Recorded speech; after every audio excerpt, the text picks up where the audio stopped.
We do have Detective Meyer still on the stand, subject to direct by Mr. Smith. And all 12 plus 2 in the box. Good morning, everyone. Good morning. Nice to see you all back. Mr. Smith, would you like to continue? Thank you. Detective Meyer, when we left off yesterday, we listened to your first two contacts with Miss Limon. Is that correct? Yes, sir. Okay, based on the information that you received in those interviews, what steps did you take in your investigation?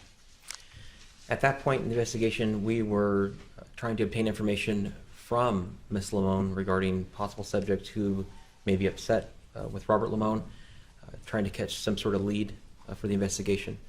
At that point in time, we spoke with several other friends who were friends of Rob Limon to ask them if they had any information regarding subjects who may be upset with Robert Limon.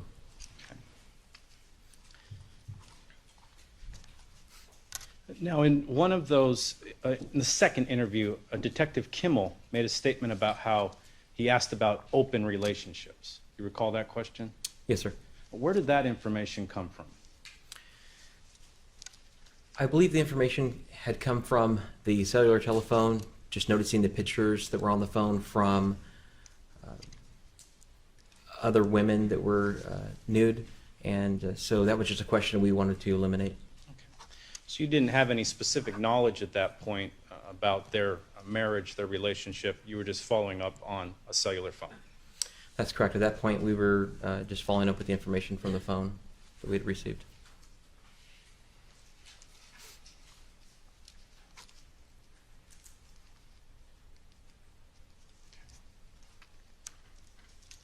Now, you said you spoke with some friends of Robert and Sabrina Limon to do other follow-up.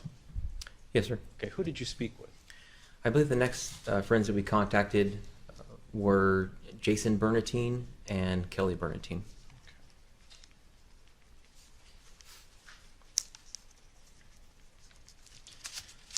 I want to go back to 1582 Goodrick Drive.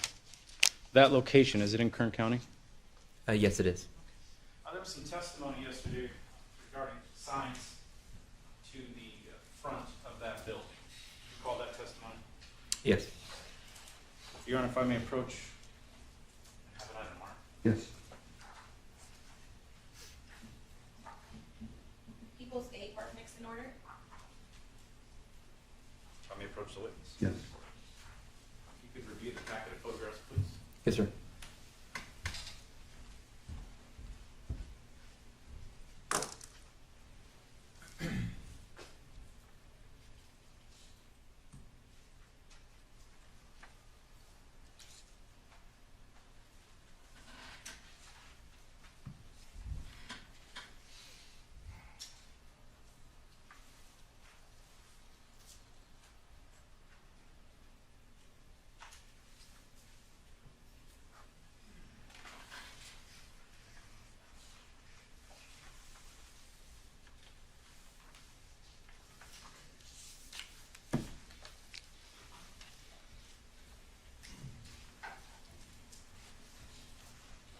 Detective Meyer, do you recognize the photographs contained in People's 8? Yes, sir, I do. What are they photographs of? Those are photographs from the initial scene the night of the incident. Those were taken by one of the technical investigators. Are they an accurate representation of what you yourself observed when you went to the crime scene August 17, 2014? Yes, sir.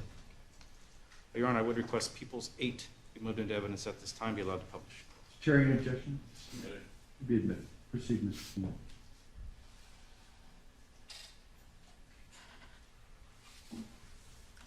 Starting with page 1, purely going to be asking about the front of the building. Do you recognize the BNSF shot in that photograph? Yes, I do. Where is it located at? The BNSF shop is the location just on the other side of the Toyota SUV with the large roll-up door open. So in these photographs that you viewed where the roll-up door is open, that is the BNSF shop? Yes, sir. Okay.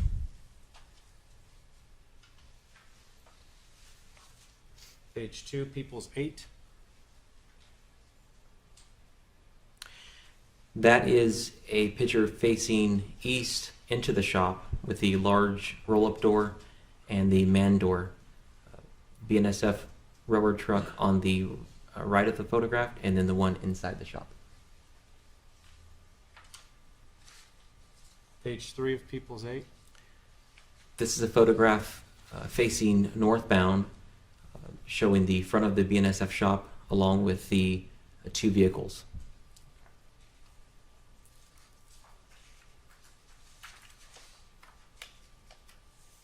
Page 4 of People's 8. This is a photograph facing, it'd be northeast of the BNSF shop, the front of the shop, with the large roll-up door, the man door in the window, and the BNSF truck along with the, looks like a Pontiac Grand Am. There is some writing on a small white door to the front. Do you recall what that writing is? I believe that's the suite number, which would be 60. Page 5 of People's 8. This would be a photograph facing, it'd be southeast, the same front of the BNSF shop, depicting the BNSF work truck that Sean Ware arrived in, the large roll-up door, and looking into the shop, you could see Robert Limon's personal vehicle and the office. Page 6 of People's 8. This was a close-up photo of the Toyota SUV that was parked just to the north of the shop.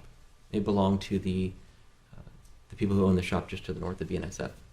Page 7, People's 8. This is a photograph of the truck that was just north of the shop also, belonging to the people who own the business to the north of BNSF. Page 8 of People's 8.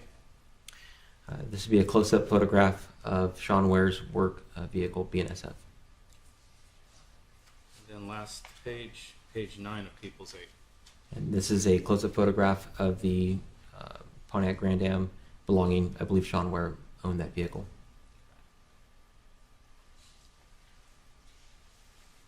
Now the parking stop, there is some writing. Do you recognize the writing? Yes, sir, I do. What does that say? It says BNSF. Now as to Suite 6D, was there any obvious signs that denoted that it was a BNSF shop? No, there wasn't. In fact, I had to look closely at the parking block to see even the writing that was written there on the block. How about when you drove into the industrial complex? Did you see any signs that denoted a BNSF shop was located in the park? No, I didn't see any signage at all. Actually, when I got to the location, I found it because of the crime scene tape and the patrol vehicles that were there.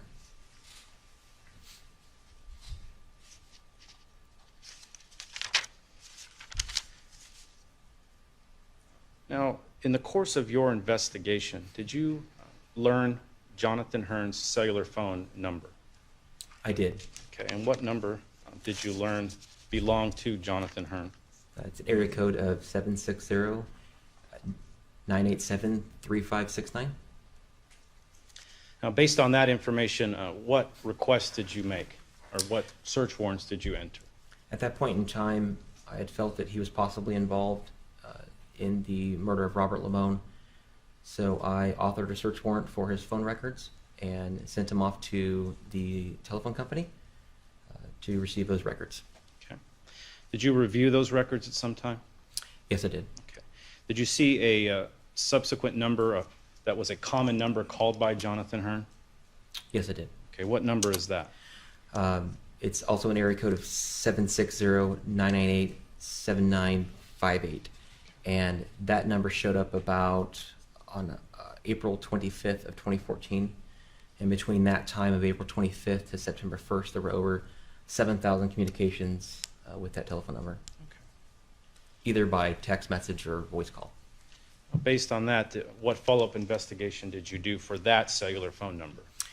At that point in time, I got another search warrant authored by a judge and sent that information off to the cellular telephone provider.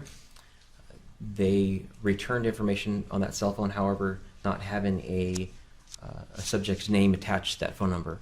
At that point in time, I figured it was a phone, either a pay-as-you-go phone or what's commonly referred to as a burner phone.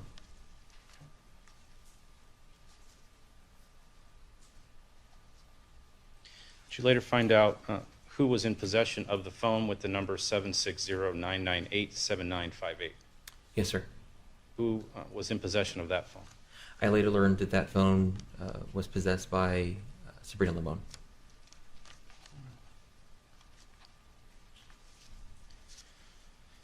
Now, there was some testimony yesterday relating to the light fixture within the shop that appeared to have some damage. Do you recall that testimony? Yes, sir. Did you yourself look at that same light fixture?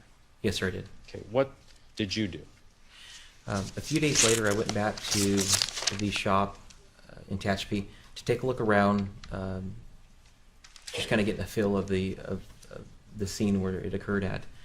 And while I was there, I did take a look at the light fixture and actually retrieved a ladder from one of the employees and went up on the ladder to take a look at the light fixture. And looking at that, I noticed there was some significant damage, a scratch, where that one bulb would have been at that fell and hit the ground. Did you also request the technical investigators do some follow-up swabbing in the BNSF shop? Yes, sir, I did. Okay, what did you request be done? At that point in time, when I went back to check that, I wanted to check swabs for DNA touch or touch DNA inside the office, and so we swabbed the drawers were people that basically the drawers from the desk that were opened up and the files were out. So we checked all the handles and stuff there.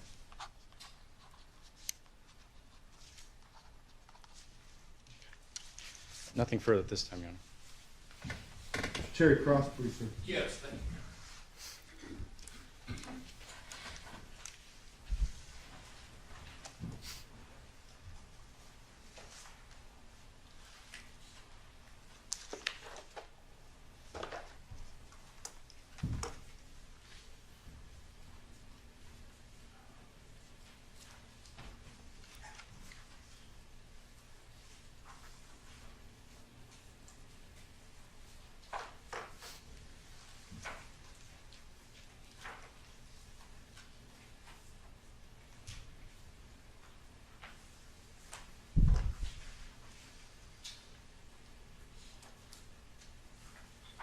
Good morning, Detective Meyer.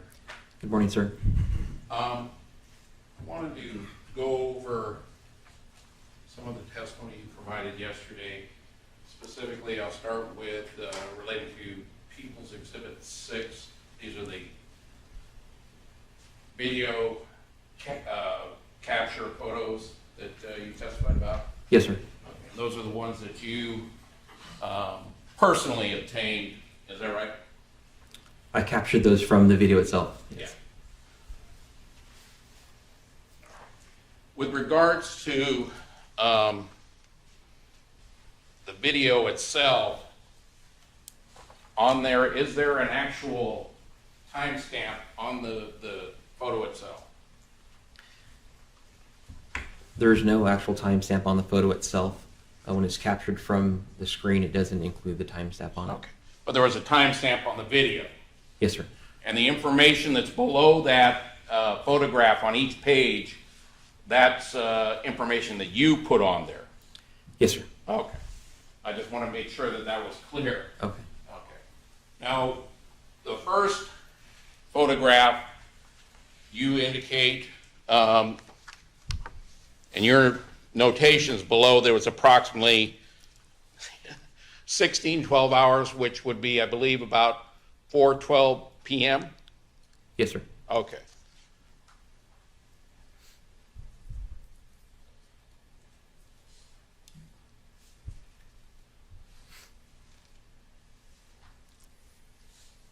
And that's this first photograph, is that right? Yes, sir. Okay, and you've got, you indicate that there's a BNSF vehicle traveling in a westbound direction, is that right? Yes, sir. And that's on Goodrick itself? Yes, sir. Okay. And from the looks of it, the truck number is 26682, is that correct? It appears to be a 2 at the end, yes, sir. Okay.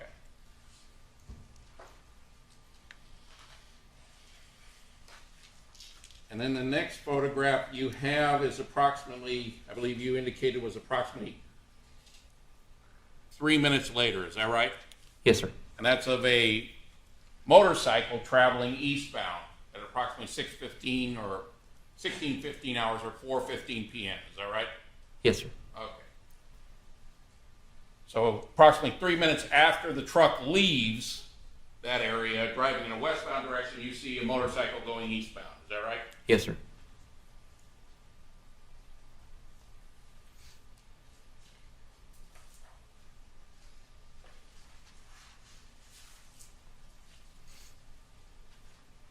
Next photograph with your notations on it. Again, you've got a person on a motorcycle, appears to be possibly the same motorcycle as in the prior photograph. Is that right?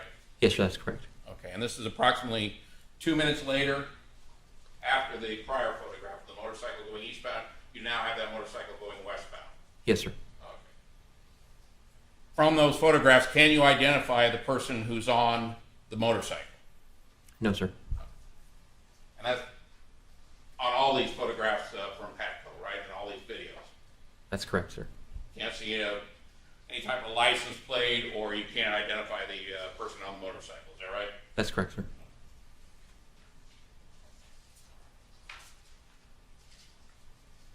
Next one you've got is possibly the same motorcycle traveling again in a eastbound direction at approximately 16:21 hours or 4:21 p.m. Is that right?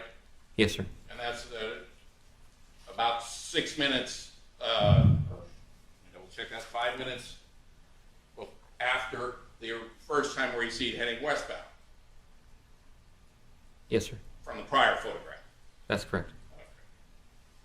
So basically, you've got this motorcycle going kind of in a loop, if you will. Would that be accurate? Well, he traveled eastbound, westbound, and then back eastbound again. Okay, so going in a loop, if you will. Okay. All right. All right. Now at approximately 5:11 p.m., you've got a BNSF truck. A little bit more difficult to see the number, but it's traveling in a eastbound direction on Goodrich, Yes, sir. and that's at approximately 5:11 p.m. Is that right? Yes, sir, that is. Okay.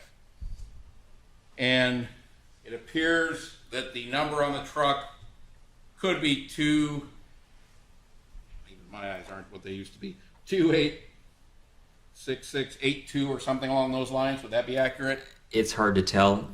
When he was traveling westbound, he was on the right side of the road, so it captured the vehicle a little closer. Eastbound, a little further away, driving in the right side of traffic. So it could or might not be the same vehicle as you saw earlier, but it appears like it could be. It appears, yes. Okay.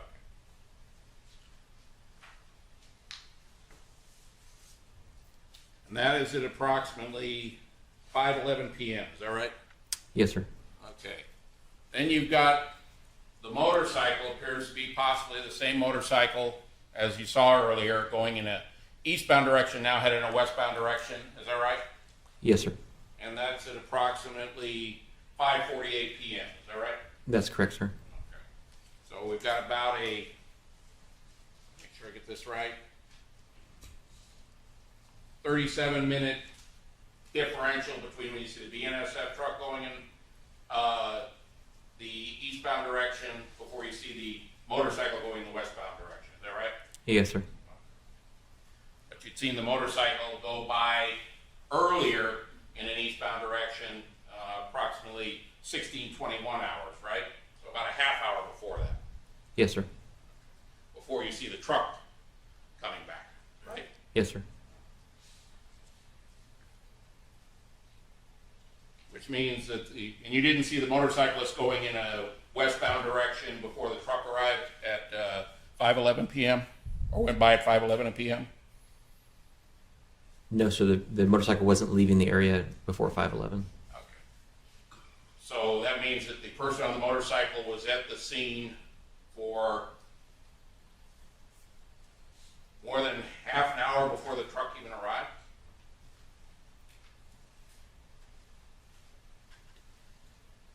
That's correct. Okay.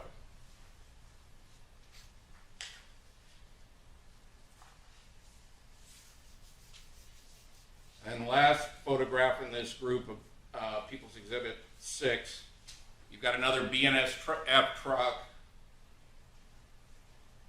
looks like it could be ending in a 3, but it's not easy to tell, headed in a eastbound direction on Goodrick, is that right? Yes, sir. And that's at approximately 6:43 p.m., is that right? That's correct. And what were you saying about the number was ending in a 3? It could end in a 3. If you can tell from here, or it's not easy to see. Okay, it's not easy to see. Okay. So you can't tell whether or not it's a 2 or a 3 or what it is exactly, right? From here, I cannot. No, sir. Did you determine during the course of your investigation the truck that, or the number of the truck that Sean Ware was using on that evening? We did through the interview with Sean Ware. I don't remember the number offhand. And did you determine what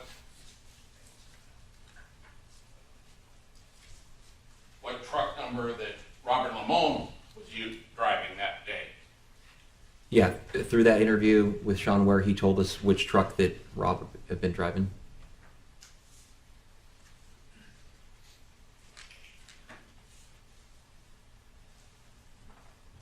Now, you spoke to Sabrina Limon the first time at approximately 1 in the morning of the actual night that she found out her husband had been killed, is that right? Yes, sir. And she was in a very emotional state when you spoke to her on the phone, wasn't she? She appeared to be, yes, sir. And when you interviewed her approximately 4 days later, she still was somewhat in an emotional state and in a state of shock, right? At times during the interview, she did break down a little bit. At other times, she seemed pretty normal, handling it okay. As best she could, obviously. Yes, sir. And I think it was during the course of the interview she said that she had to be strong for her kids, right? She did say that towards the end of the interview. Now, you talked about having reviewed Rob Limon's phone. You remember that? Yes, sir. And part of the reason you were asking questions about their lifestyle was because of the photographs that you saw on Rob's phone, right? I briefly did have a chance to look at them before I drove to the scene, or to go speak with Miss Limon. It was real quick. I had later on taken a different look at the photos. And there were a number of photos of Rob Limon and, in some instances, an unidentified female engaged in sexual acts. Would you agree? On his phone? Selfies, if you will. There were some selfies. I don't remember any specific photographs of other females engaged in sexual acts. I do remember the selfies of people. Okay. And those were nude photographs of other women, other than Ms. Limon, right? If I recall, there were photographs of just the breast. I don't remember seeing any photographs with the bottoms removed. You remember seeing nude photographs, at least of the waist up, of Kelly Bernatine on Robert Limon's phone, right? I believe there were either one or two. Yes. One where she was in the bathtub. You remember that one? I don't recall. I do recall a photo of a female being in the bathtub, but at that point I thought it was Sabrina Limon. I don't recall exactly if it was Kelly or not.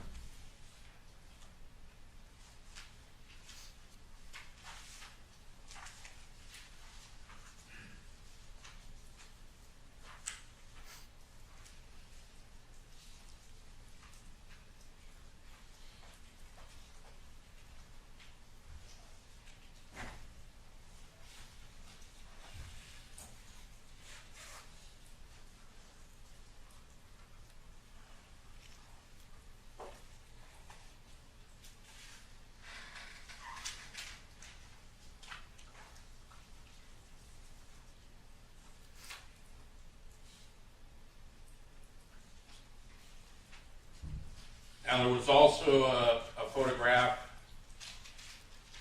at least a upper torso, of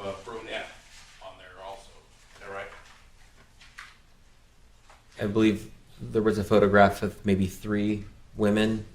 I guess you would call it a selfie, or maybe somebody else took the photograph. And I believe there are 3 women in the photograph. And maybe one of them was a brunette. Well, you remember one of a selfie of a woman, brunette woman,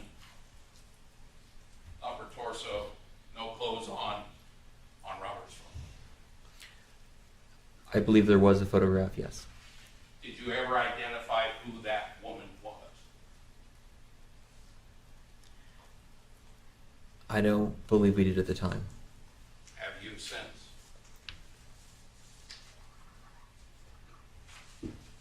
I would be assuming at this point in time. I'm sorry? I would be assuming. I believe it's one of their friends, but I don't know if it is or not.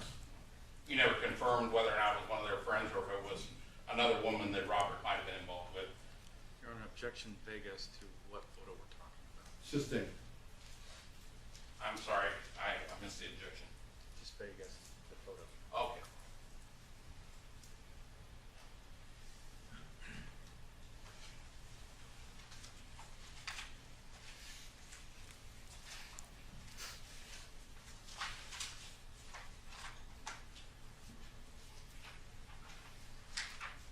This is marked.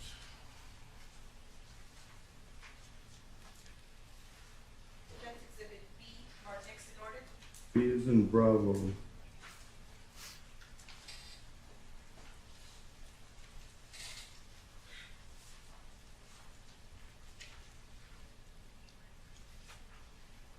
I may approach. Please. Is this the selfie of the brunette, that photograph of the brunette that you found on Robert Limon's phone? Yes. And you were never able to identify exactly who she was, is that right? I believed it was one of their friends, Nancy, but I wasn't positive.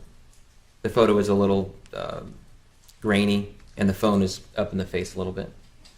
Did you ever ask Nancy if that was a photograph of her? I don't recall asking her.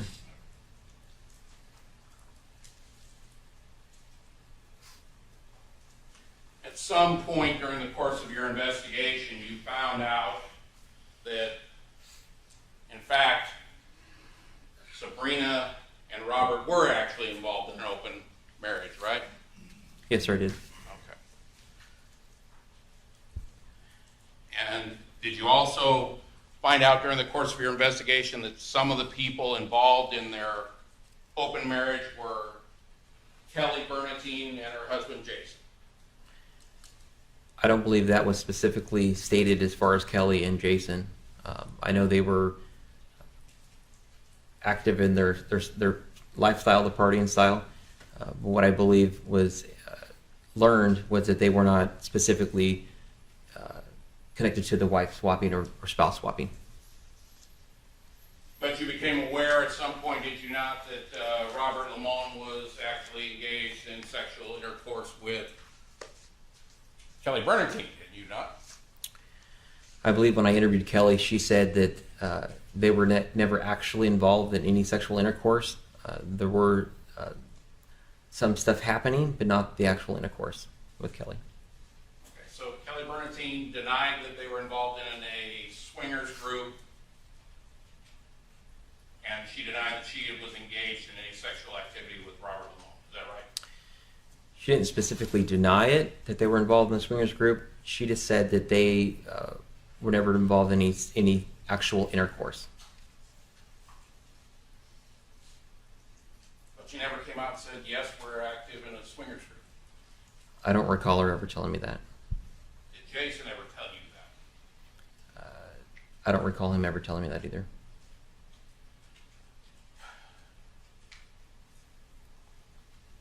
And you've got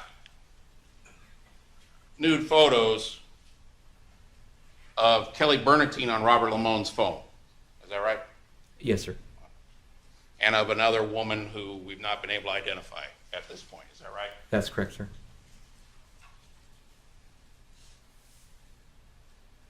So if Ms. Bernatine was involved in this swingers group,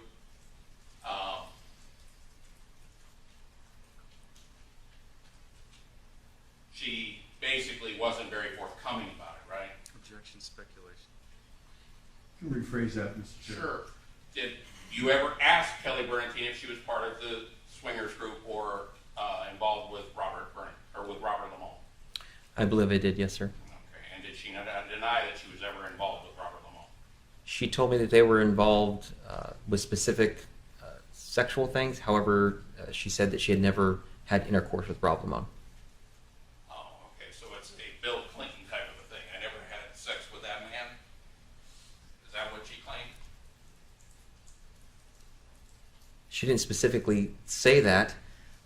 She actually said that that she chose not to have intercourse with Rob Limon. However, they would go out and party and have a good time, and there was never no intercourse.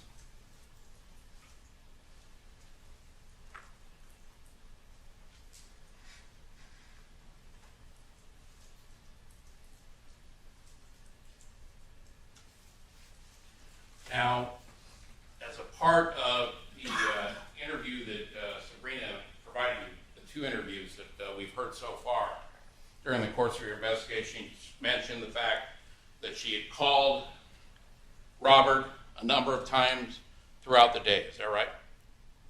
That's correct. Okay. And that she'd also texted him at some point in the evening when she became concerned about him. Is that right? Yes, sir.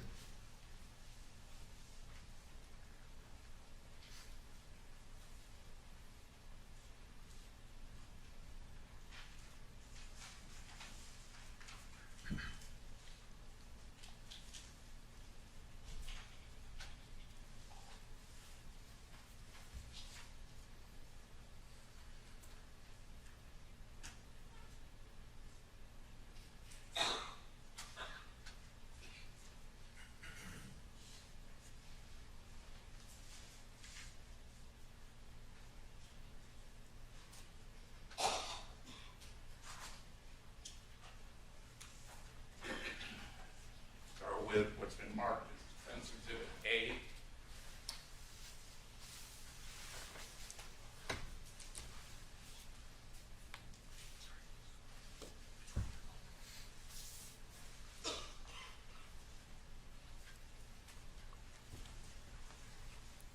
You reviewed the download of the report from Robert Limon's phone, is that right? I reviewed the photos. I did take a brief look at the call detail records, but mostly the photographs are on the phone. Okay. But you were aware that his phone had been downloaded by the Kern County Sheriff's Department. In other words, you've done what's known as a cell write download. Is that right? That's correct. I was aware that one of our detectives had put in a request to have that done. Okay. And you were the lead investigator on this case. Is that right? Yes, sir. Directing your attention to that, is that the one of the parts of the report from the cell write download for Robert Limon's phone? In other words, the text messages that were on his phone? I haven't seen it in this format, but this appears to be from his phone. Okay. Directing your attention to the first tab on that particular document.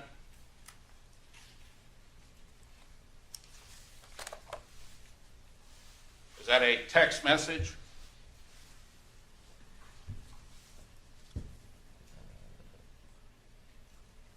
That's correct, it is. A highlighted portion. Can you tell me who is that text message from? It's from a telephone number 760-475-7844. It shows what would be a name apparently in the phone, and it says Brina. And that'd be Sabrina Limon, right? It could be from Sabrina Limon. Okay. Well, you've been aware of, you've gotten search warrants for Sabrina's phones, have you not? Yes, sir. Do you recognize the number yourself? Yes, this would be her cell phone. Okay. And is there a text message from her to Robert Limon on that date? Well, let me ask you this. What date is that text message sent? August 17th of 2014. At approximately what time did it was it sent? It says 17:05 and 56. And that would be approximately 5 PM? If I'm, It would be approximately 5 p.m. if it's in the Pacific Standard Time. which it indicates it's in, I believe, Greenwich Mean Time minus the 7, which would put it at the Pacific Standard Time, or daylight time, right? Correct. Okay. And what does the text message indicate from Ms. Limon to her husband? Would you like me to read it to you? Yes, sir. It says, Bear, I hope you are having a good day. I'm going to my mom's to visit for a bit. Call me on my cell.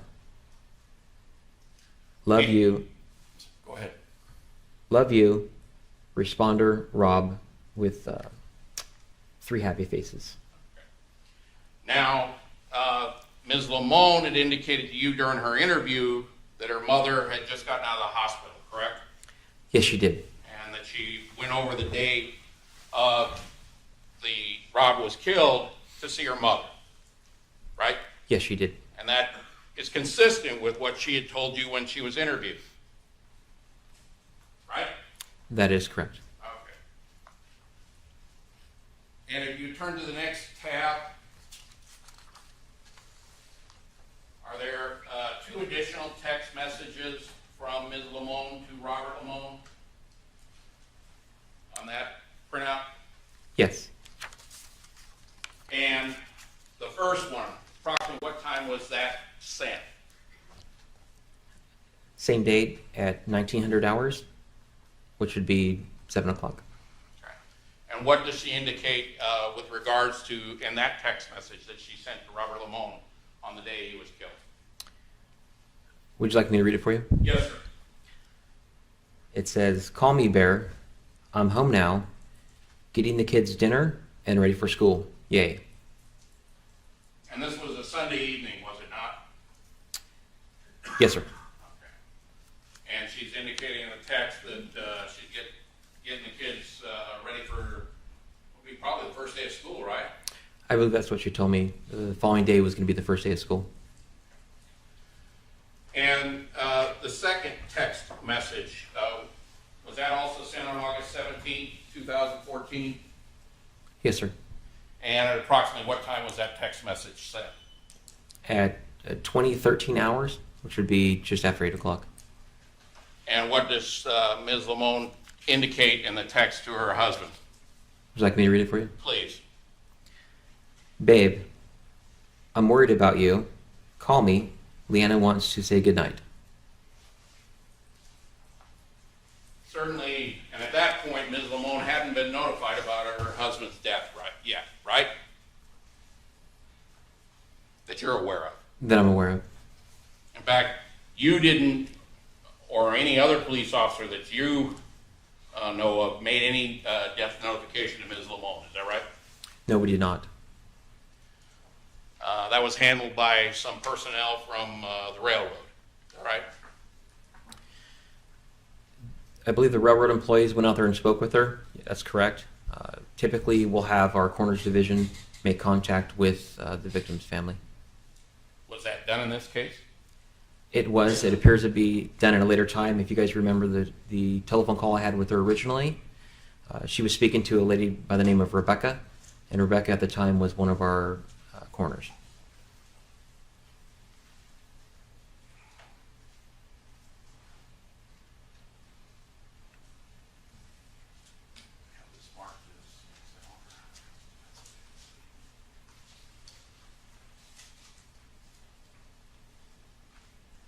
Defense Exhibit C, marked next in order. C is in Charlie.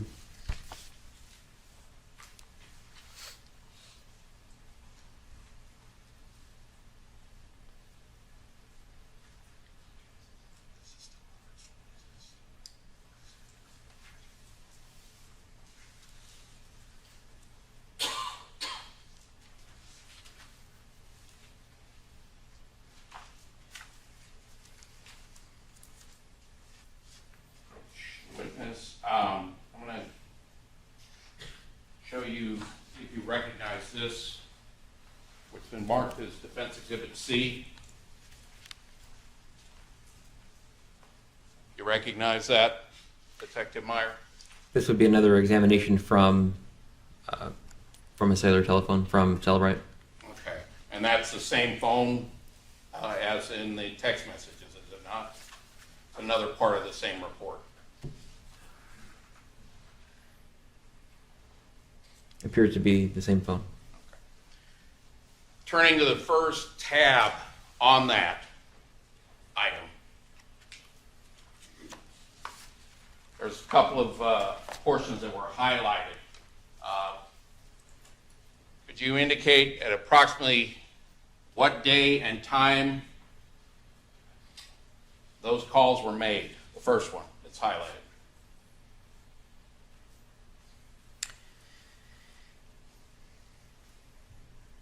The first one was on the same day, August 17, 2014. It shows at 09:33 hours and 40 seconds, which would have been about 9:30 in the morning. And who was that call made to, based upon the indication from the printout? From whom to where? This was an outgoing phone call made to their home phone number. And that's at approximately, I think you said 9 in the morning, 9:30 in the morning? 9:33 and 40 seconds, approximately. And what's the duration of that call?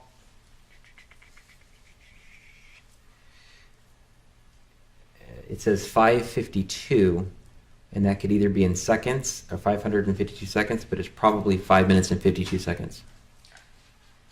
And that's a call from Robert Limon to his home, to his wife. That's correct. And that's consistent with what Sabrina Limon had told you when you interviewed her, right? Yes, she said they spoke on a couple times that day. And one of the points she said was just shortly before she left for church, which she said church started at 10 or 10:30 in the morning. Is that right? Yes, sir. Okay. Then on that page, is there another highlighted call? Yes, sir. There's two additional. Okay, if you would go through those, please. There is one same date at 1306 hours.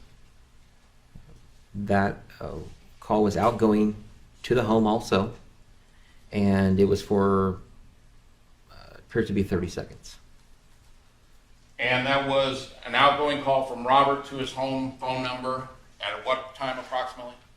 1306 hours. So that would be 106. And what's the next call that's made or read, indicated on that particular item that's Defense Exhibit C that's highlighted? Just below that, there was a phone call outgoing to Sabrina Limon's cellular telephone, listed here as Brina. And that call was made at 1306 hours and 41 seconds, which would have been approximately 41 seconds after the first call to the home. And how long is the duration on that particular call? A minute and 39 seconds. So that would be consistent also with what Ms. Limon told you she recalled as to their conversations, at least up to that point during that day. Is that right? That's correct. Would you turn to the next, is there another highlighted phone call on that page, or is that all? I believe that was it. Let me double Okay. check. If you turn to the next tab, if you would, on that Defense Exhibit C. You know what those are? The highlighted portions. Oh, yes. What are they? They're missed telephone calls. And when do they start? They start at 1336 hours, which would have been 136.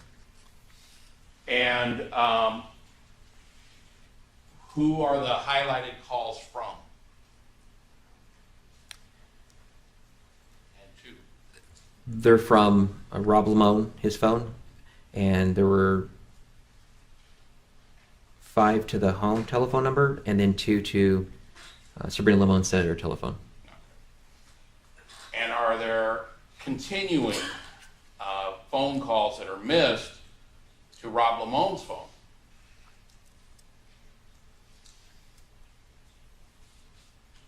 I didn't understand the question. Sure. Talk about the next page. Yeah. Okay. Are there calls being made to Robert Limon's phone on that next page that are highlighted? Yes, And are they calls being made from their home number to Robert Limon's cell phone? yes, they are. And approximately how many phone calls that were missed during on that page from the home phone to Robert Limon's phone were there?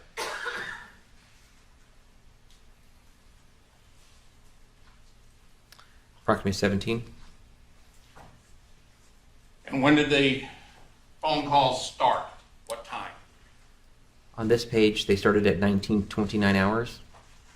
And that would be at approximately 7:29 p.m., is that right? That's correct.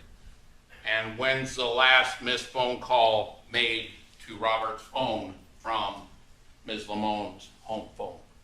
On this page, the last one that's noted here is at 20:24 hours, which would have been 8:24 p.m. That would be also consistent with what Ms. Limon told you during the course of the interview with regard to her attempts to contact her husband on the day he was killed, correct? That's correct.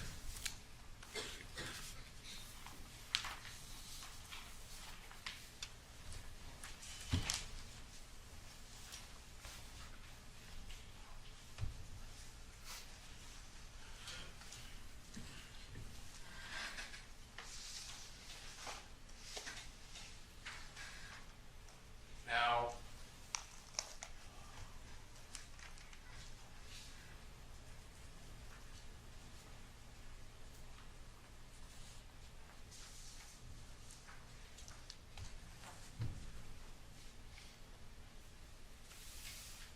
Detective Meyer, how many times since you were assigned to this case have you been back out to the location of where the homicide took place?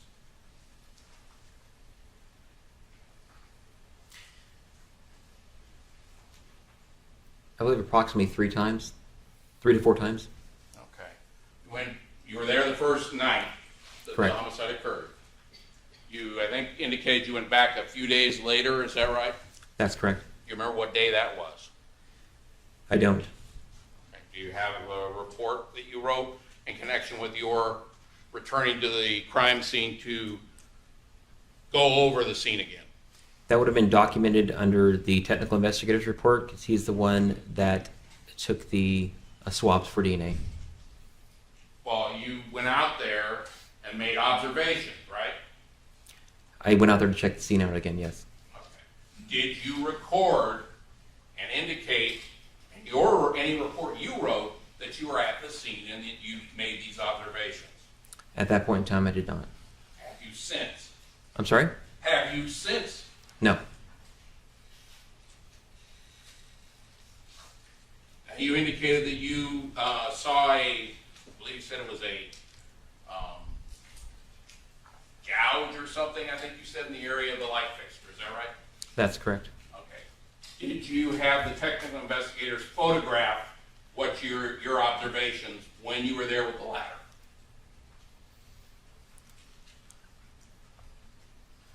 I would have to check the technical investigator's report. I know originally it was photographed. When we went back to take a look at the scene again and get the swabs, I'm not sure if he rephotographed it or not. Okay. Who was the technical investigator that was out there with you? I believe that day it was Kevin Thompson. He's already testified here earlier, is that right? Yes, sir. Certainly, if he had actually taken photographs, wouldn't Mr. Smith ask him about that? Maybe not at this point in time in the trial, sir. Okay. So what you're saying is he'll bring him back and he'll be able to testify about the photographs that he took of these gouges that you saw in the light fixture. I wasn't for sure if there were photographs taken at the time, so if he didn't take photographs, he wouldn't be able to testify to that. And I'm not exactly sure what Mr. Smith has planned for Kevin Thompson later. Now, on all these photographs on People's Exhibit 8,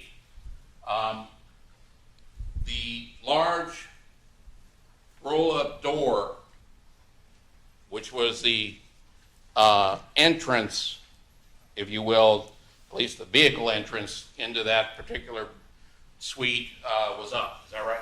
Yes, sir. Okay. And how many times when you were out there and you observed the building was the door closed?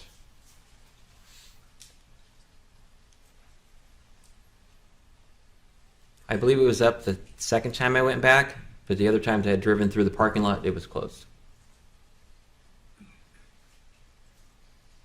This is when you were driving through the parking lot. Is that right? Yes, sir.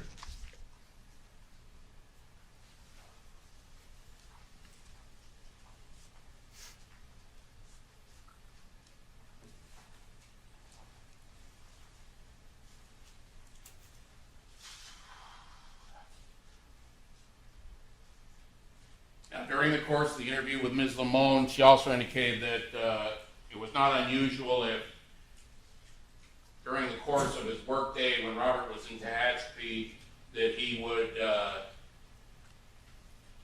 would I put it, say crash, would catch a nap, if you will, during the workday if he wasn't out on a call.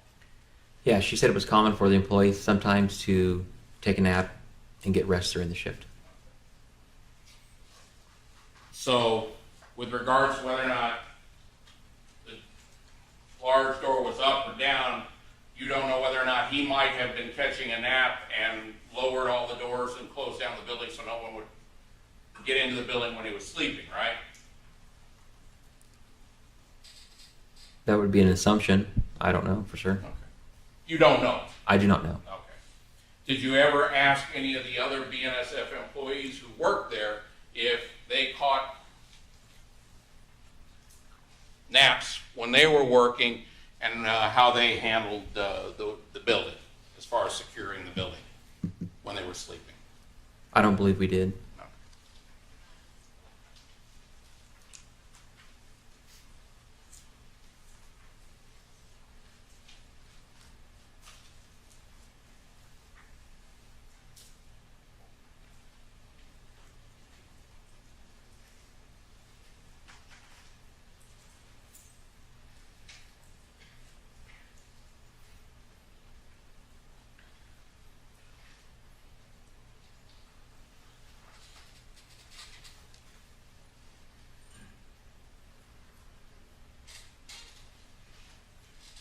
Now, you indicated that at some point you got a search warrant for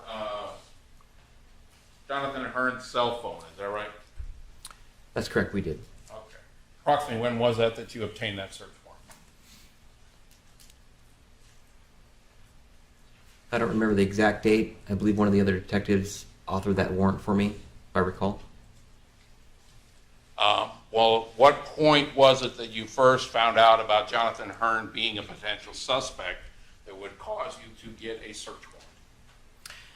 After I received information from the friend Jason Bernatine, I started doing some investigative leads through Jonathan Hearn, his vehicles he drove, types of firearms he owned. At that point, we had enough information to author a search warrant. When was it that you were told about Jonathan by the Bernatines? I believe that was on August 29th, somewhere around that date. I'd spoken with Jason Bernatine.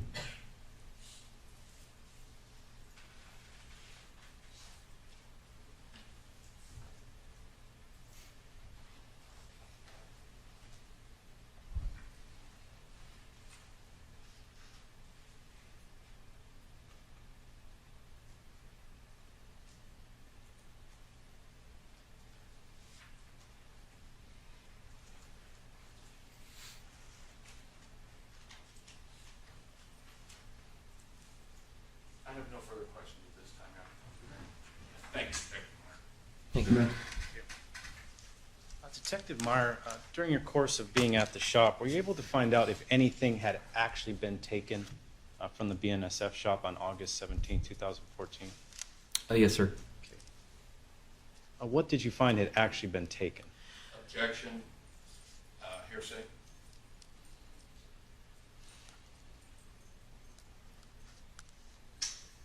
Subject to a motion to strike, I'll allow it at this time, Mr. Terry. You can answer, Meyer.